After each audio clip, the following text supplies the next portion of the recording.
আমার অপরূপা সুন্দরী এই গাছকে স্নান ঘরে নিয়ে আসলাম একটু স্নান করাবো বলে।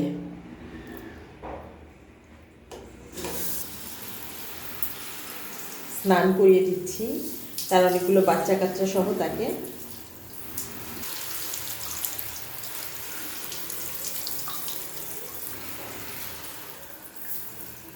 দেখেন কত সুন্দর সুন্দর বেবি।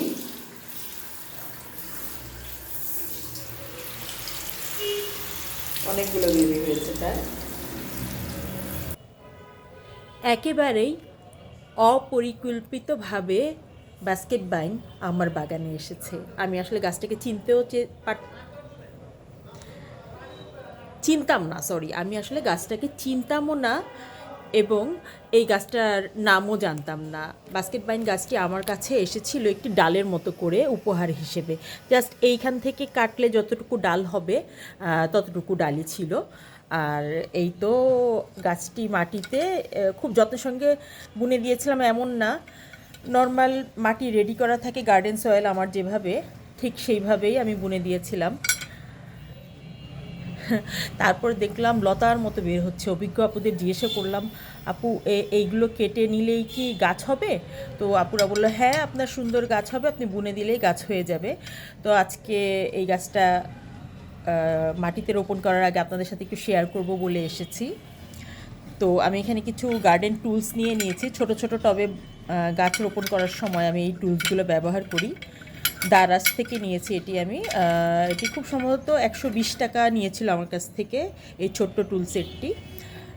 আর মাটির জন্য আমি যেটা নিয়েছি এখানে, একটু ধানের তুষ নিয়েছি, একটু কোকোপিট নিয়েছি, তারপর একটু কয়লা নিয়েছি।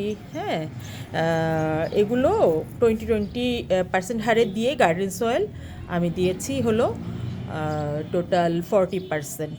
জৈব সার দিয়েছি। এই তো বেসিক যে উপাদানগুলো থাকে সেগুলো দিয়ে দিয়েছি।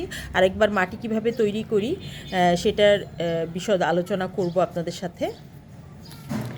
এই যে দুটো টব নিয়েছি আজকে, এই বাস্কেট বাইনের এই গাছটা থেকে আমি দুটো চারা তৈরি করব, তাই ভাবলাম আপনার সাথে একটু শেয়ার করি, হয়তো বা কোনো কিছু কাজে লাগতেও পারে।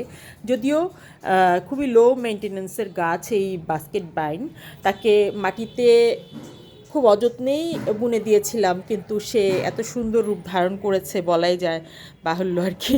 এত সুন্দর এটা। এই যে, তো আমি নেক্সট স্টেপে চলে যাচ্ছি। একটি কাঁচি ব্যবহার করে আমি গাছটির এই অংশ থেকে কেটে নিচ্ছি। এই তো কেটে নিলাম।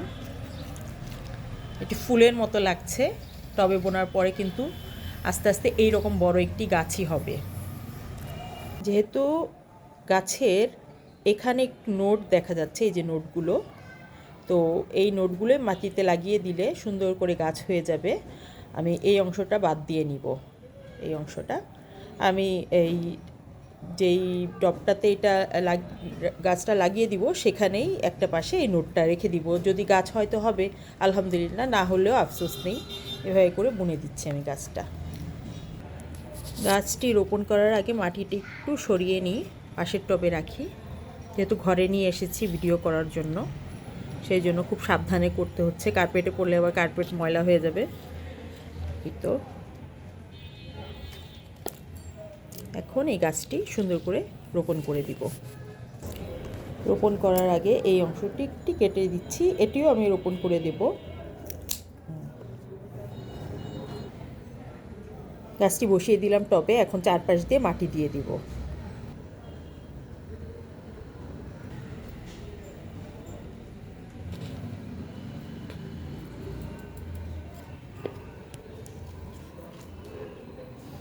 এক হাতে ভিডিও করছি, আরেক হাতে গাছটা লাগাচ্ছি, তাই একটু সময় লাগছে। ধৈর্য ধরে দেখার জন্য ধন্যবাদ। এই তো হয়ে গেছে।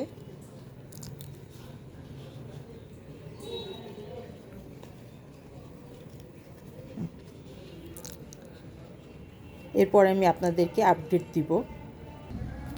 এবারে এই জায়গা থেকে একটু কেটে নিব আমি।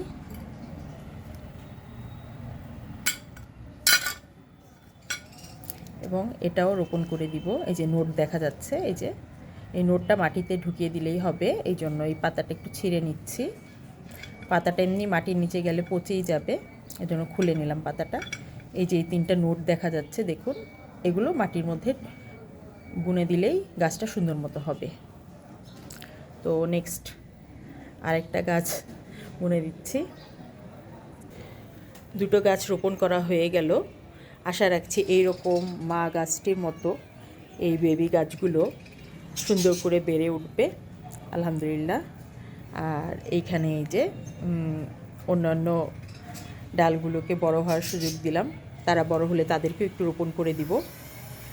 আমার ইচ্ছে ছিল এখান থেকে একটু কেটে একটা গাছ লাগাবো, কিন্তু শেষ পর্যন্ত মন আর সায় দিচ্ছে না, মনে হচ্ছে এরকমই থাকুক, সুন্দর লাগছে। যারা গাছ ভালোবাসেন তারা জানেন গাছের প্রতি মমতাটা কতটুকু থাকে। একটা গাছও হাতছাড়া করতে ইচ্ছে করে না।